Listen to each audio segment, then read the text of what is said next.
Hello.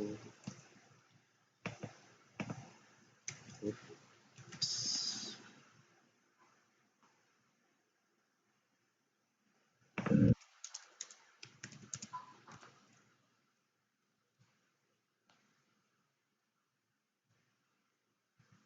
Hello.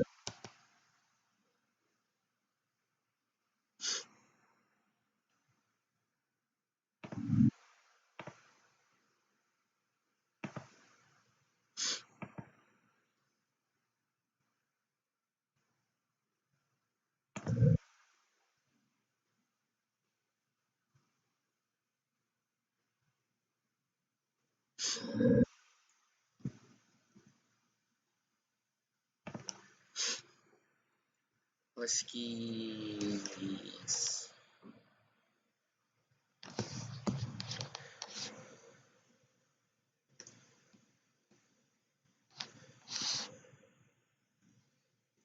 Feel for maybe attendance check. Attendance check.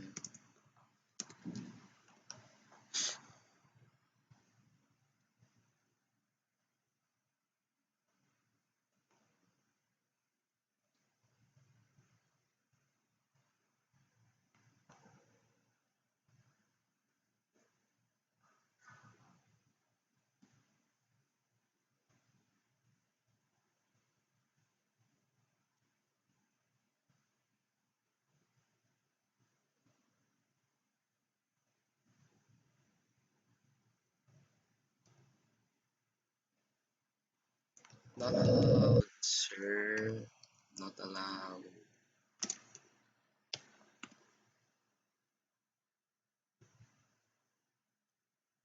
So anyway, this question and answer was made in order for us to be able to answer your questions regarding the workshop itself.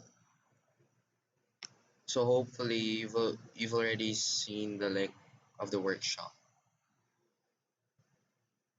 Wait.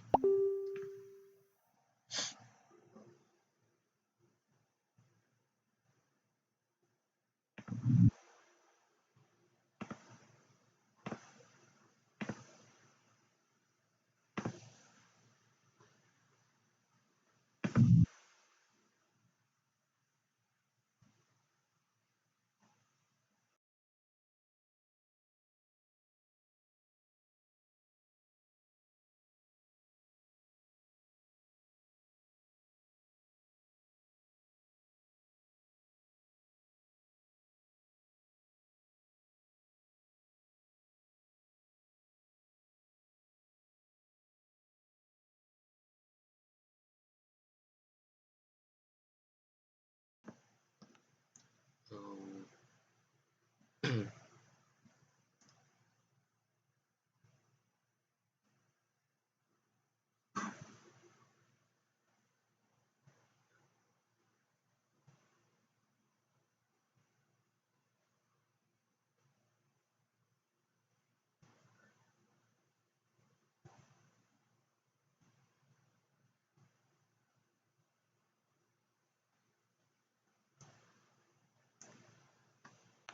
so you can use the live chat if you guys have any questions regarding the workshop. I'll bump the link again. So wait.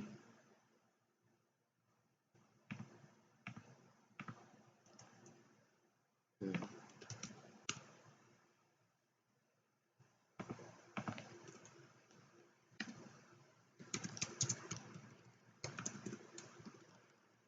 It has already been posted in our group, so you can just go back to the group if you want.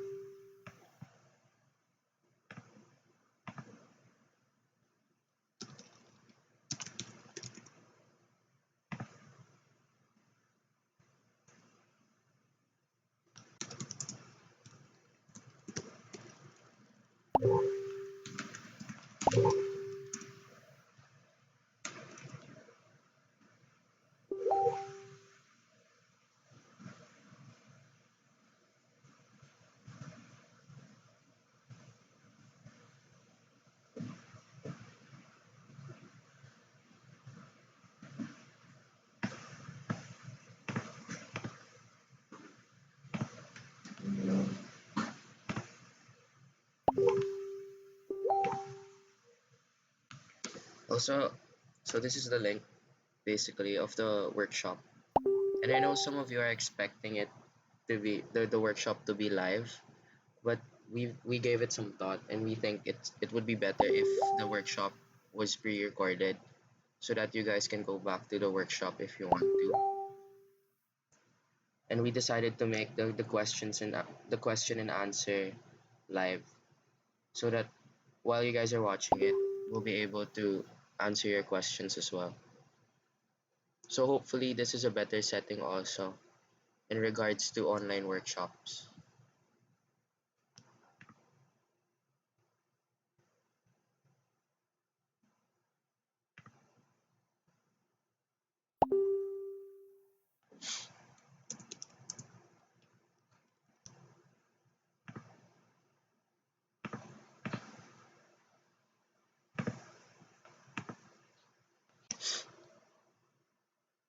You know, we already have one liker. Thank you for the support, bro.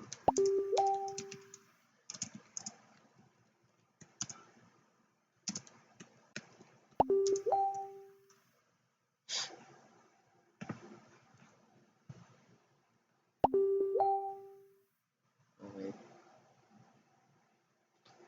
So I guess for the people who are watching, I'll try to go through the whole application itself and even Django for the workshop.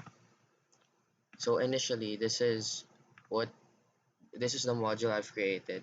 So I'll just run it first. Hopefully it's seen. Just message the live chat if you guys are having trouble seeing it. So this is initially what I aim to do. This is you can see this in the video of the workshop. So basically you can input something like an agenda. So for example, my agenda is to watch the workshop. Then I can just submit. Then it gets added. It's more of like a task list that utilizes the idea of basic CRUD operations. So there's going to be add, read, and delete. So I can just delete it if I'm already done with a certain. I've also done I've I've done a better user interface of the application. I'll show it also. But this is the application I made for the workshop. Hello, thank you, Katrina Estanislao.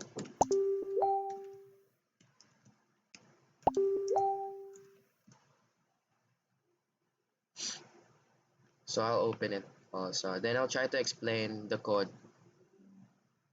in simplest terms so that you guys can understand what happened in the workshop in a nutshell also. So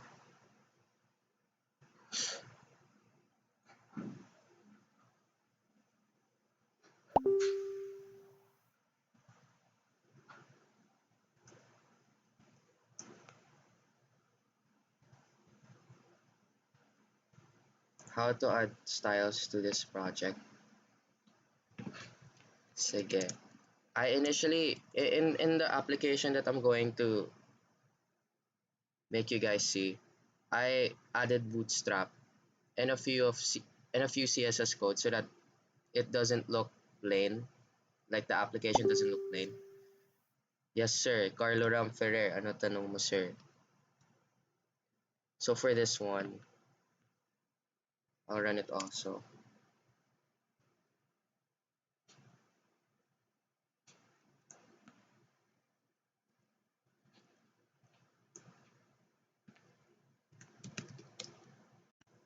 So here, as you can see, the whole the font style of my text in the application is very different because I added Bootstrap also. But it works the same. So for example, my agenda is study Django, and if I add it, I get to add it on my list. So it's more of like a sticky notes. Then if I'm done with the app, for example, for a certain agenda, I can just delete it. More of like a reminder for me. So this is one of the basic applications of the framework itself. Then I'll try to explain the code. Hmm. Yes sir, ano tanong mo, Mr. Paulo Laksamana?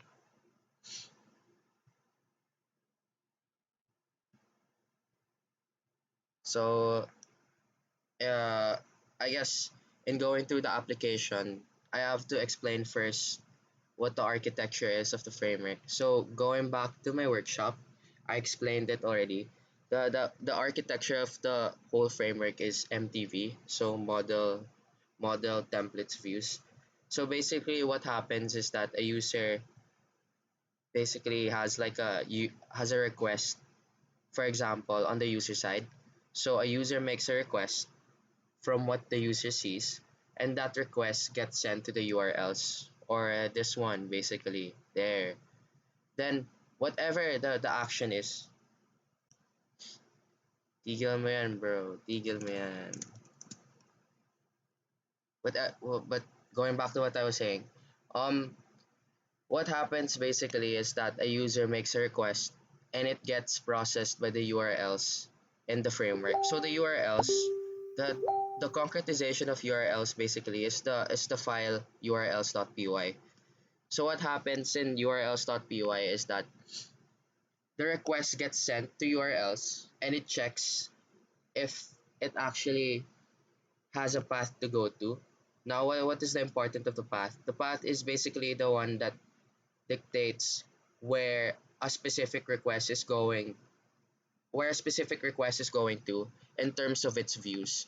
So it's more of like a coordination of different components in the framework. So a user makes a request, it gets processed by the URLs, it checks if the the request even exists or can be accommodated by the framework. Then it does so by checking the paths of the different paths of the application. Then if it exists or it can be accommodated, it goes to views.py.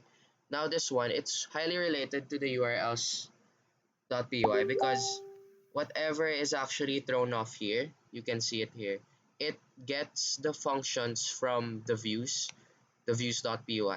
and it imports the different functions. So I have four different functions in my views.py, and I initially imported those four functions for my urls.py to make sure that my application knows that I have a specific function for a specific request of a user. So for example, if a user wants to, for example, access the database, we all know from the workshop or even from prior knowledge with Django that any request that is made from any request that has to deal with databases, it has to go through models. Now, in order for it to go through models, it has to go through the URLs first. So it has to make sure that the request can be processed with a specific function of a view. So from URLs, it checks the path if it can actually go to a specific function from views. So the whole syntax of it is that this is going to be the URL of your application. Then the one beside it would be the function itself from the views.py. So I have functions to do, sticky, add, and delete. Then as you can see here, each function has a particular argument and has a particular set of codes that would have to be executed if they are called. So hopefully at that point everything's still clear. Then in discussing the functions also for the views.py, we can see here that it also utilizes some of the basic commands in manipulating your databases. So what do I mean by manipulating your databases? We all know that if a user makes a request in a database, it has to go through models. And in going through models, it basically handles the request of the user in in manipulating the databases. And it can be done by certain lines of commands. So one of the certain lines of commands would be .objects.all. Now the to-do items beside it would be my function already in my models.py here. So I have a model here. I initialized a database basically, or a particular input for my database, and I made sure the application knows it. So it's in my models.py.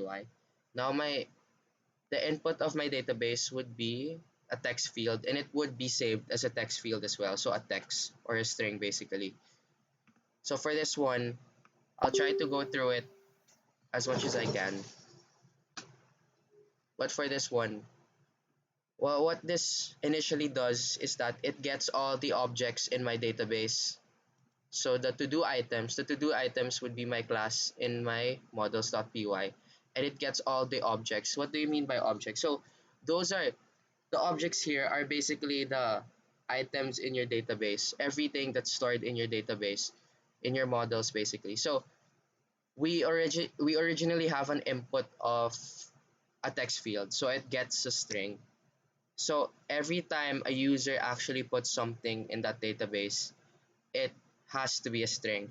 Now what this does is that it gets all of those items in the database. So hopefully at that point everything's still clear. It will be further explained in the workshop also.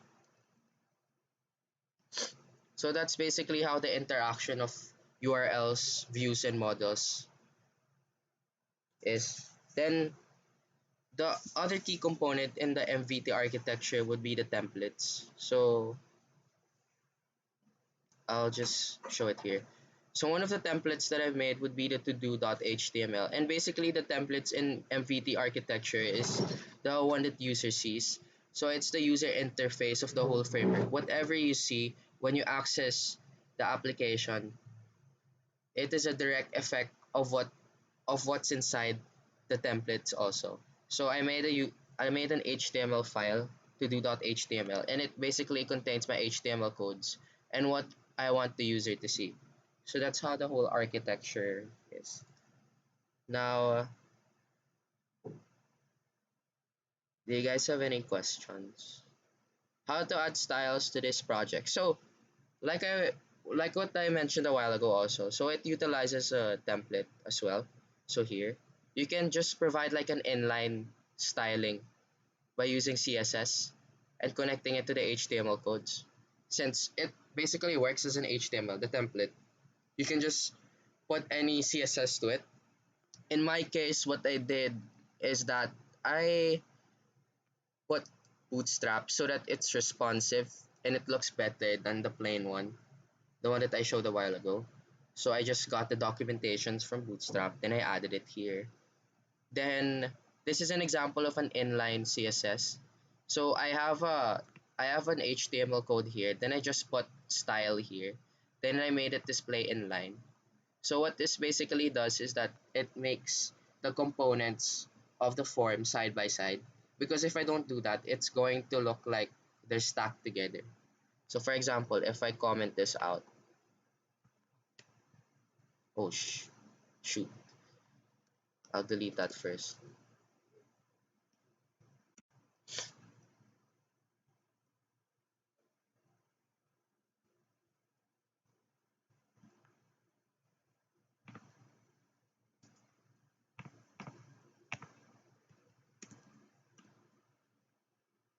There. So it looks like it's stacked together, unlike the other one. So I guess this is an example of what CSS, you what would happen if you actually use CSS in your application, which is very much the case in creating web applications as well. So I'll try to stop that first. Then I'll put my CSS. So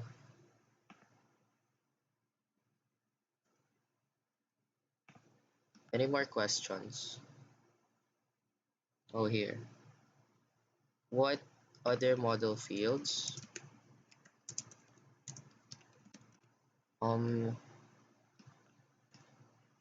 what other model fields does Django have? So the different model fields also, that's something that I should also talk about, I guess. And one of the model fields that I've actually used here in my case would be the text field. But you can actually use different kinds of model fields as well. Most of the time people also use like int or integer, which is one of the basic cases also of utilizing the model fields, because the model fields would be the input of the user. So whatever gets typed in by the user in order to coordinate with the database. That's really what the model field is. So an example of that would be the integer as well.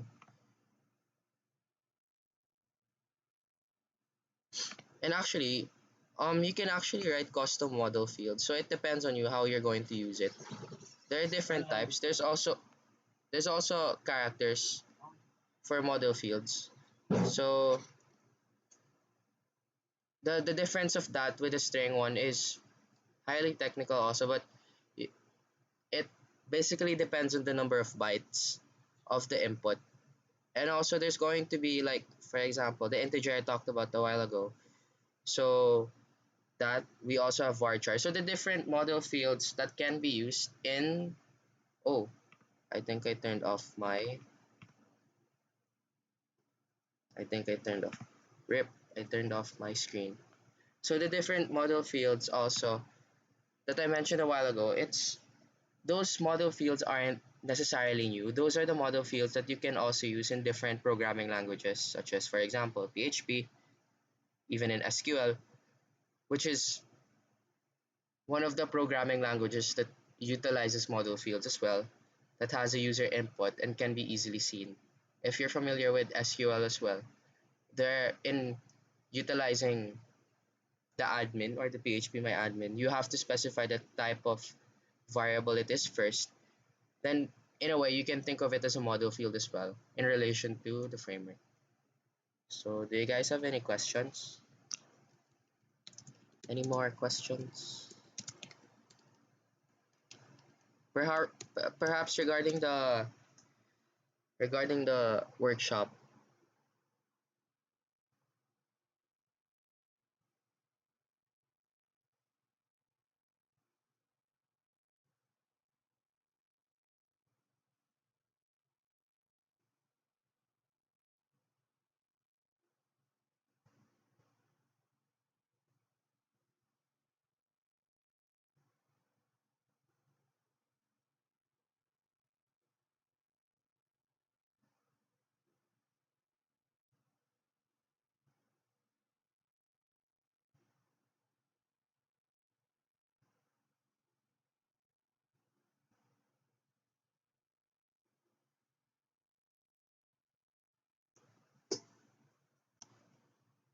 Any more questions?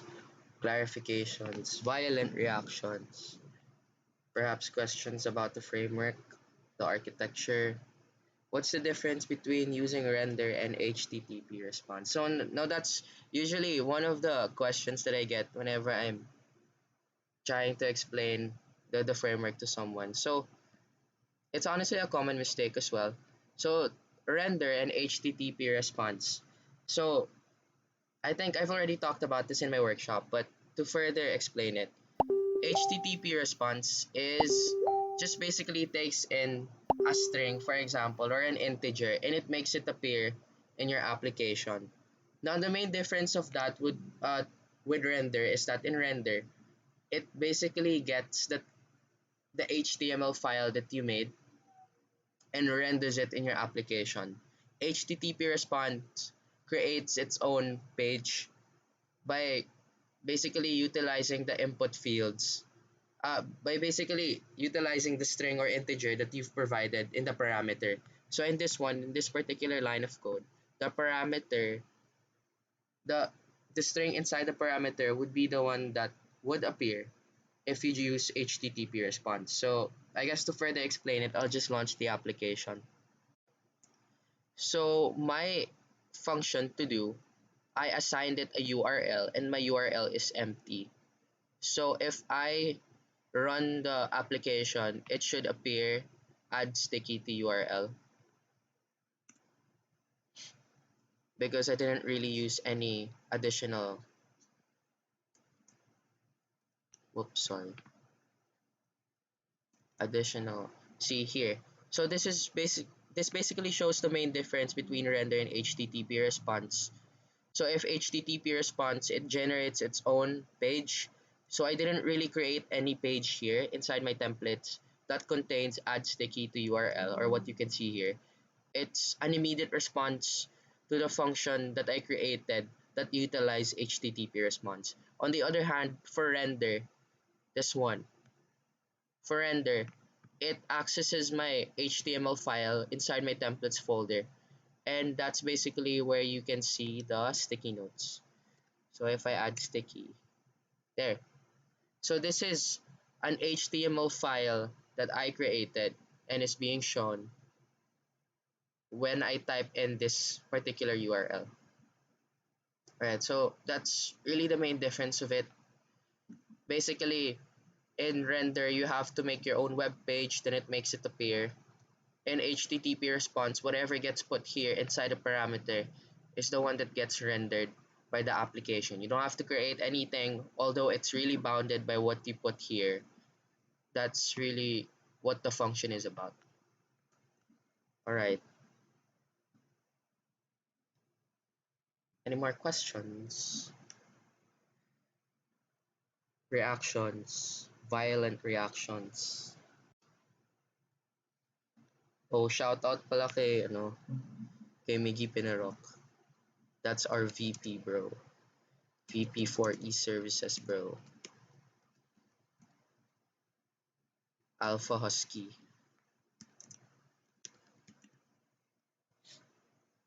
Shout out, bro.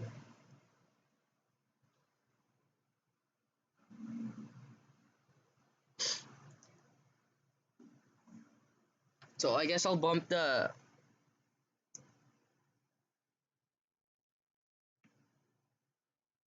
if I recall, HTTP response redirects it back to the page.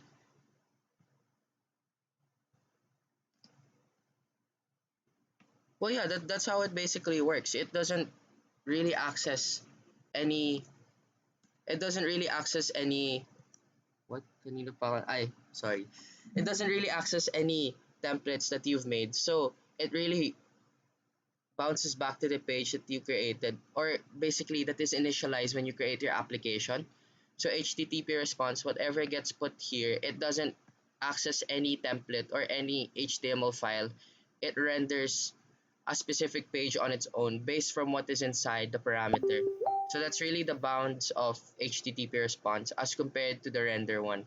Render one, suggested by the name itself, it renders the HTML file you've initially created.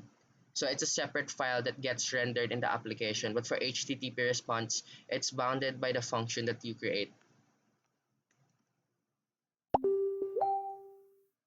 Hello, Mr. Francis.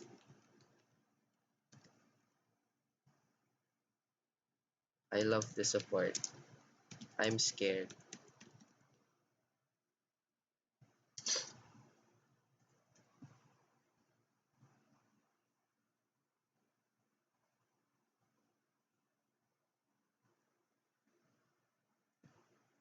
So I'll bump the I'll bump the workshop again for the people who just came in.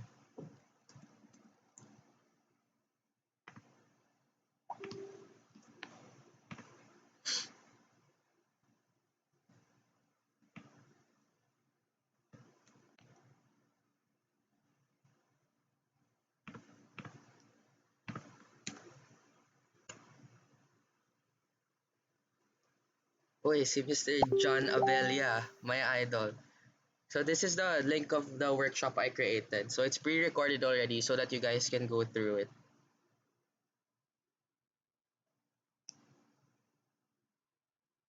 What is this? Get and put will be handled by the same function depending on what method is used. Or are you referring to the, wait, what's the question?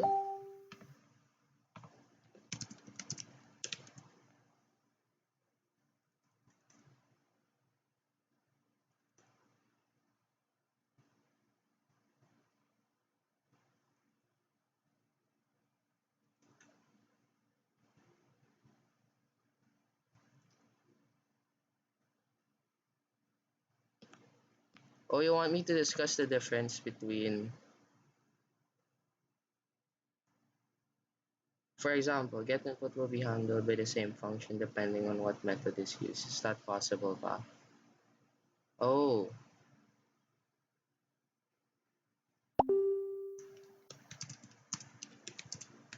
As in the context of my application or in general?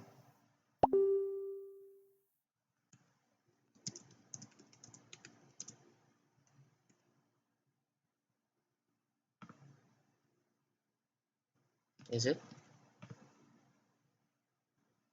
Mr. Avansanyo?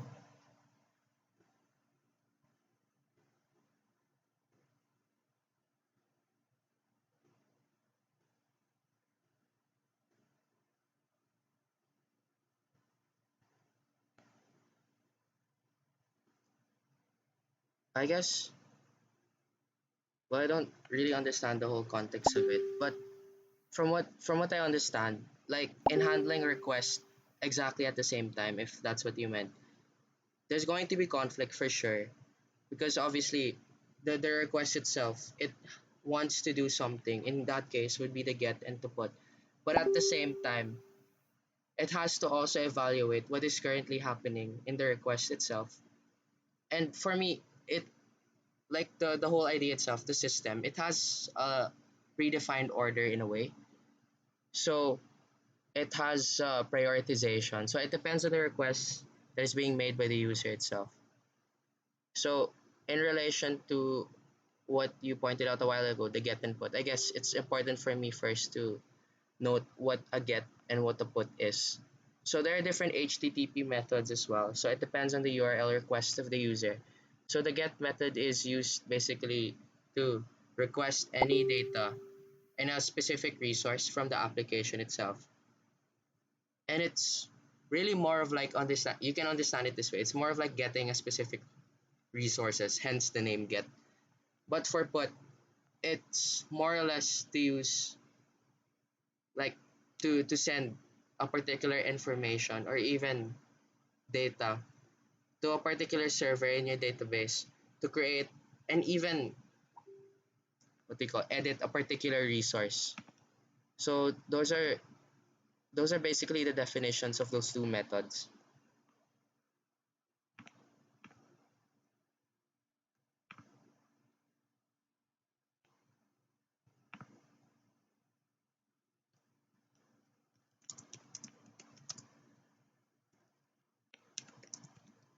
Any more questions?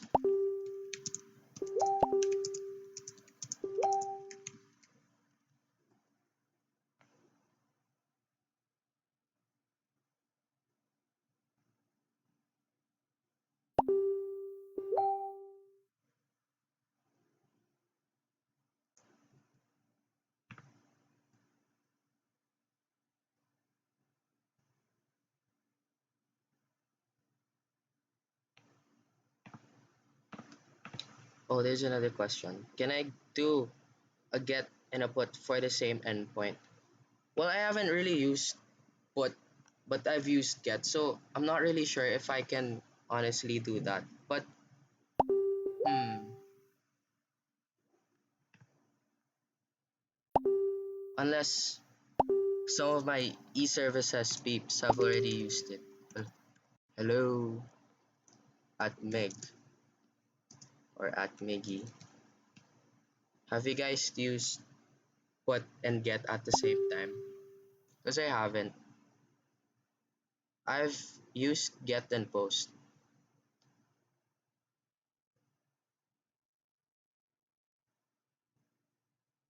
so I'm not really sure.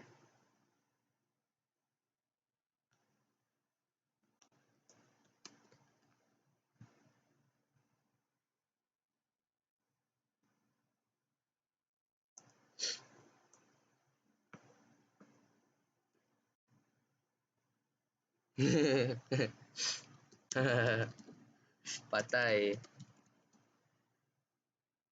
But I guess with the same logic, because post and put are actually quite the same thing.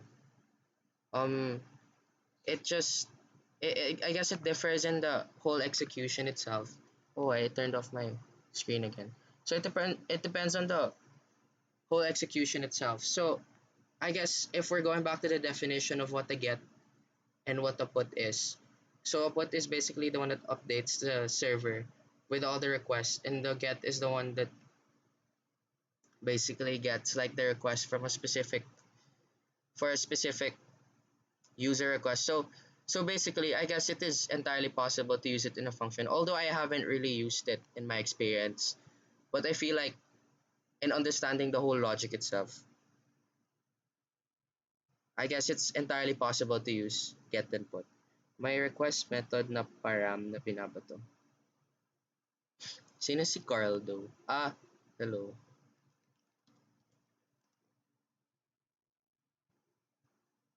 Oh yeah, okay. Yeah, that's actually a fair point. Since there's a request method inside the parameter basically in your function that views, so it is entirely possible because basically you're just getting the request from the URL standpoint, and at the same time you want to update whatever's inside or the object in your database itself. So yes, it's entirely possible. Who's asking what is MIS?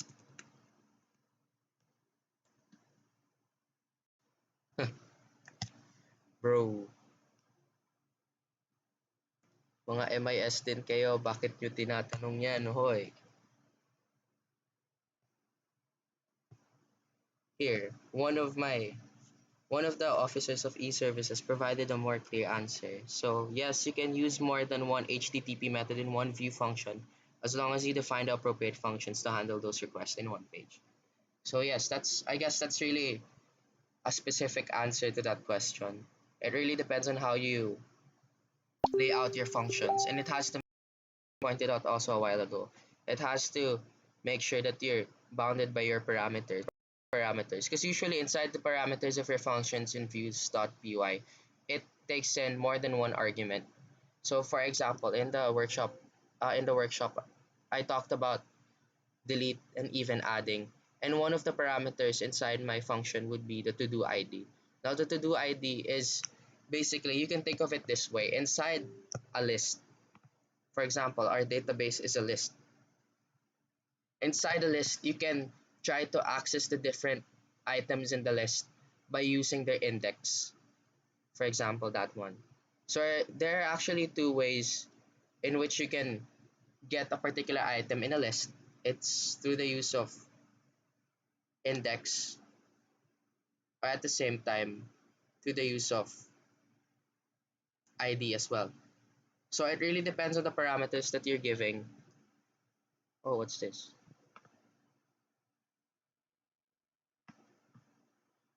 So it really depends on the parameters that you're giving in the function as well in order to formulate a request in the long run. Yo, why is there Chinese here?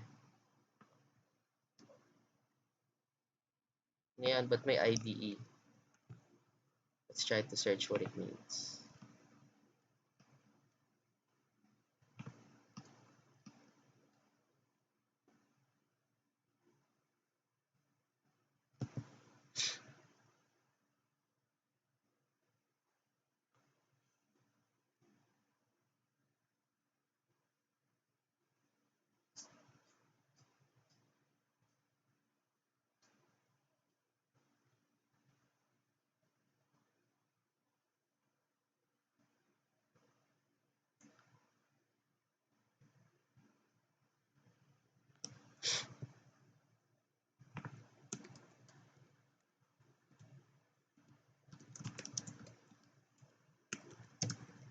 Am I still seeing?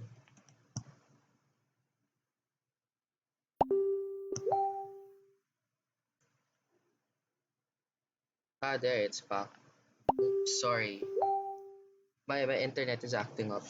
So do you guys have any questions regarding the workshop that I posted? Any questions for me to further explain? And even the other officers in the cluster, maybe they can help as well. Okay, thank you, Carl, though.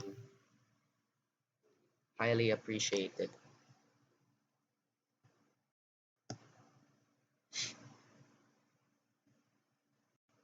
Grabe, we're reaching peak 12 viewers. That's a start.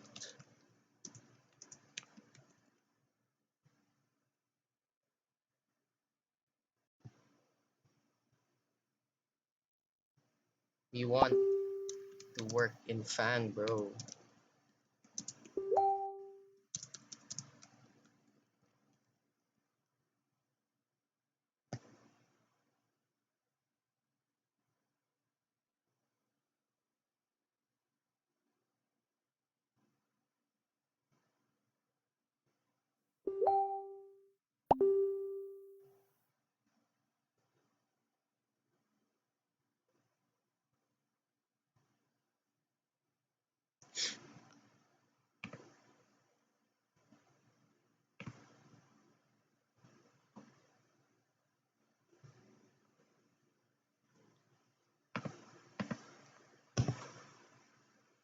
Oh no, internet again.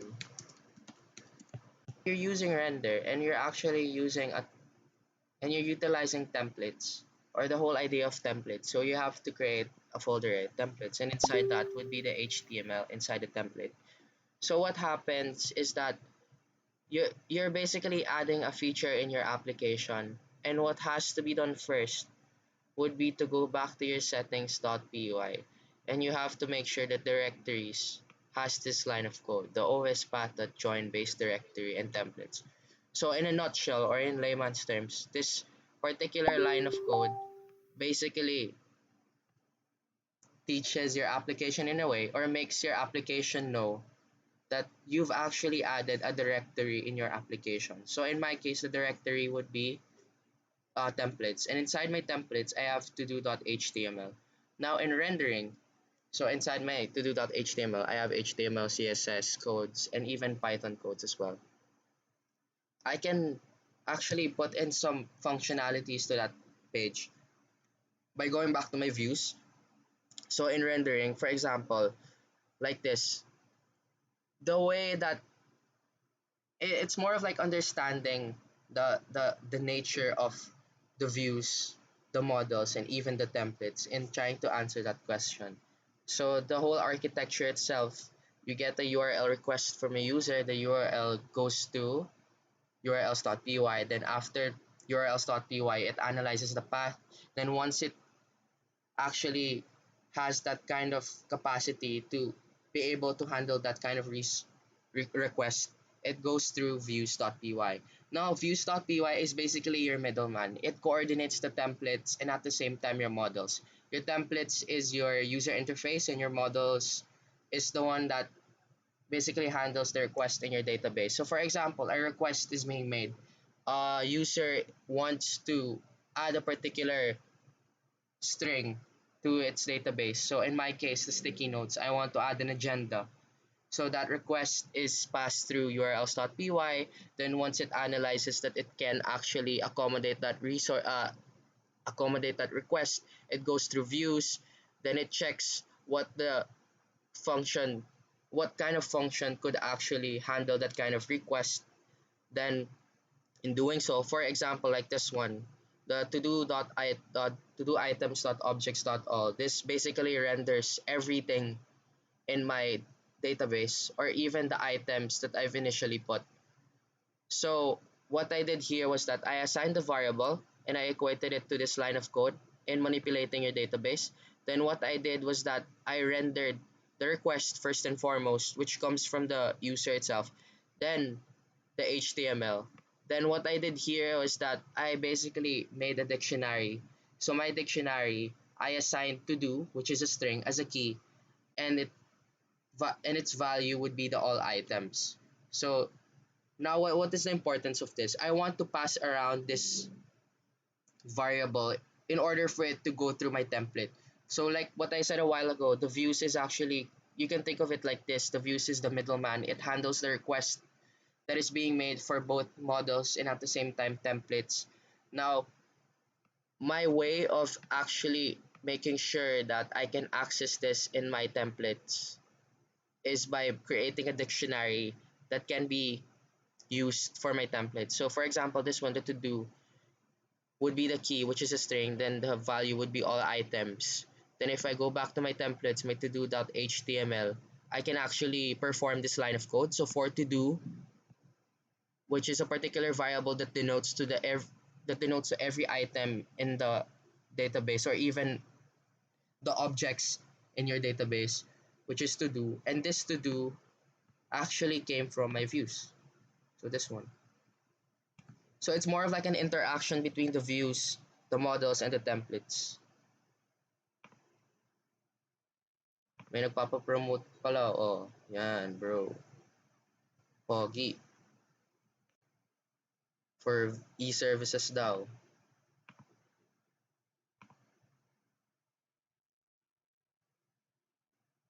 Ah, there.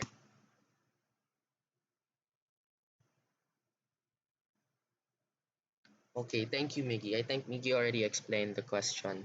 What is Python? Python is one of the prominent programming languages that is being used right now. So it has different applications as well. And one of the applications of Python would be to actually create a web-based application by utilizing its framework, which is Django.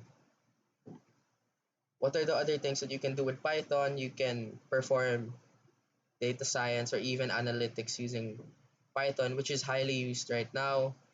You can actually develop systems using Python with the different libraries. So it's really a wide array of possibilities for that programming language.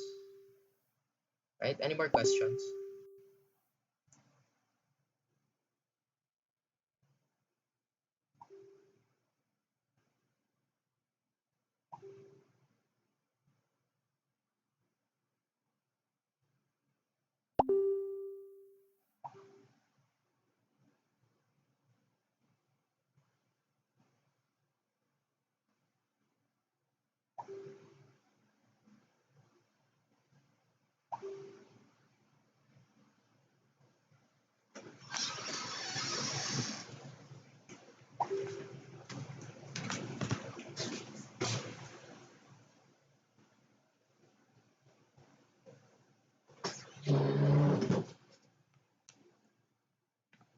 So this is actually kind of weird for me because this is the first time I'm doing this.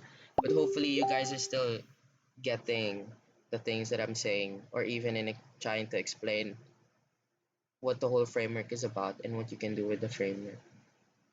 So thank you for sticking and even trying to watch this question and answer.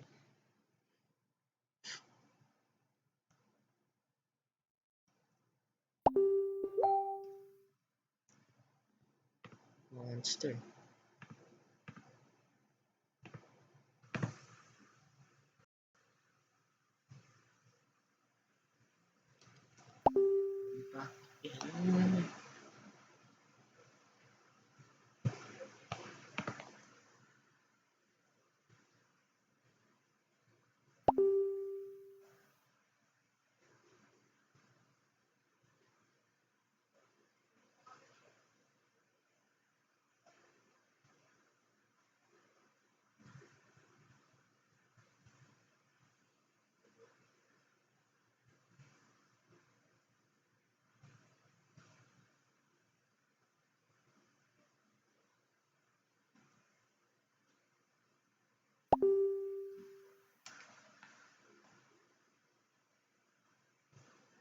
Hello? Am I back in? Rip.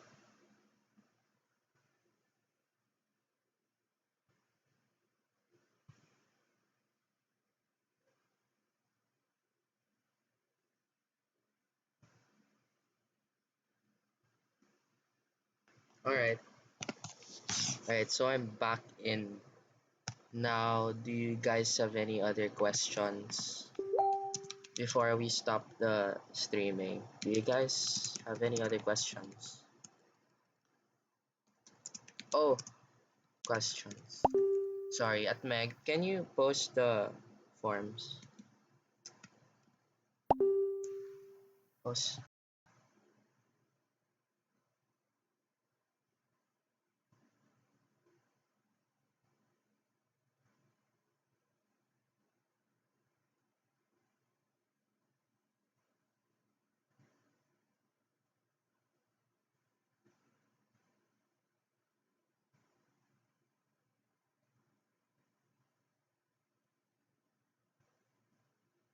So I heard that Sir Jal is actually here.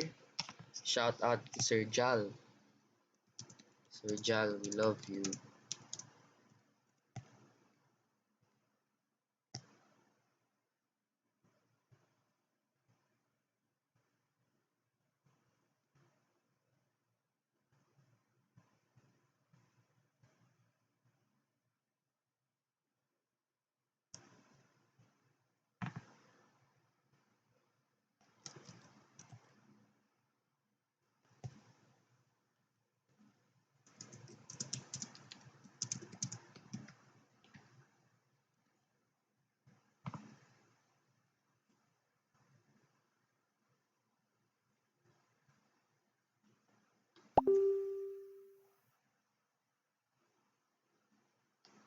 Oh no,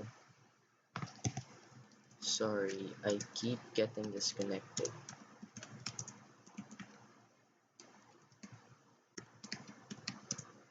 Converges bad.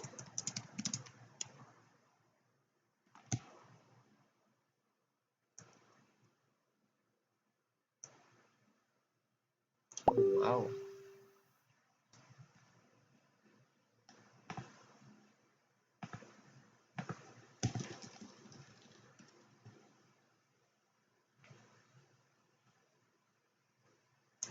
So anyway, I guess this is where we should stop the question and answer.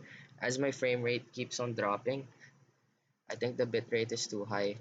I'll try it in the future workshop if ever there's any. Alright, thanks guys. If you have any questions, just please don't hesitate to ask me about anything. I'd really be gladly to help. So, and for sure I'm also talking for my for the other officers as well. They'd really be happy to help you guys. So as much as possible, try to reach out to us if you guys have any concerns because we really want to help you. Not just in Django or anything, even in other programming languages. We'll try to help you out if we can.